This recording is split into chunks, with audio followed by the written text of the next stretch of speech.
Tayo. So, ang ating pagkain ngayon, okay, is ito. Lumpiang Shanghai. Okay.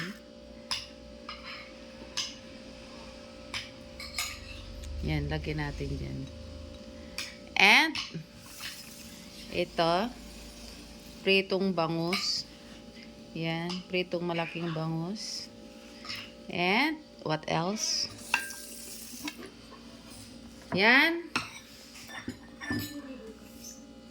Steam okra. Lady finger. Okay. Then, meron tayong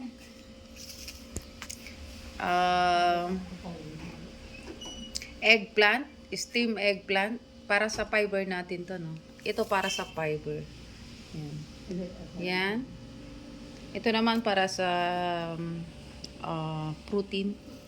Yan. And, okay. Another protein here. But, minaximize natin yung ano niya. Yung potent ng egg. Yung nutrients na mga ano natin. Tsaka yung epekto niya sa katawan. Kaya nilagyan natin ng egg with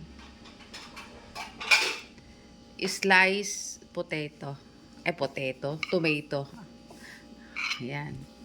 So, ito yung malaking ano, akin na yung malaki na gatas. Ito yung malaking gatas ko. Actually, ano dito sa bahay kasi, gatas. And, kung may kape man, ayun.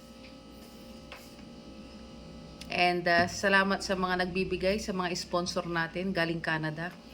Sana magpadala kayo na ulit. Wala na kami. Bumibili na kami sa Yung cherry, magpadala kayo. Kailan kayo magpapadala mga taga-Canadian people?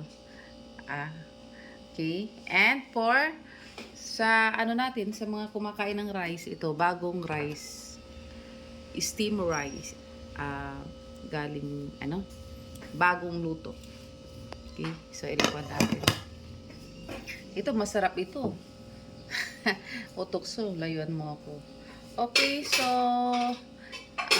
for today, para sa aking low carb journey, is I will not going to eat rice. So, ito na lang siya.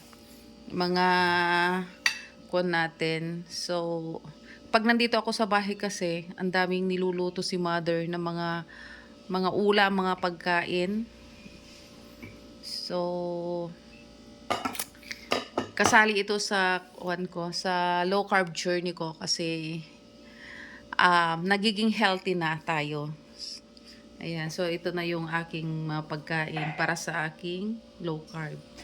Okay, ito, ang okra kasi is good for an antioxidant yan. And slimy siya. Good for the diabetic people. Okay. So, lahat naman ng ano, anti-cancer. Lahat ng mga slimy food, slimy vegetables is anti-cancer. Mga ano yan, gamot sa kanyan. Yan. So, hindi mawawala yung mga yan. Ito naman, karne. Kasi, ano, Shanghai. Okay. So, thank you Lord for this food, oh God. In Jesus' name. Silbing kalakasan ng katawan. Okay, so bye-bye. Thank you for watching my video. So, abangan nyo pa ulit yung low carb journey ko. Kasi minsan ko lang napatunayan na yung low carb journey is bumaba lahat yung mga matataas. But nung kumain na naman ako ng mga hindi dapat, nagsitaasan ulit. So I have to trim down yung aking lahat. And magwe-weight loss ako. Tingnan natin kung paano mag-weight loss without sa pag ano natin ng low carb. Okay.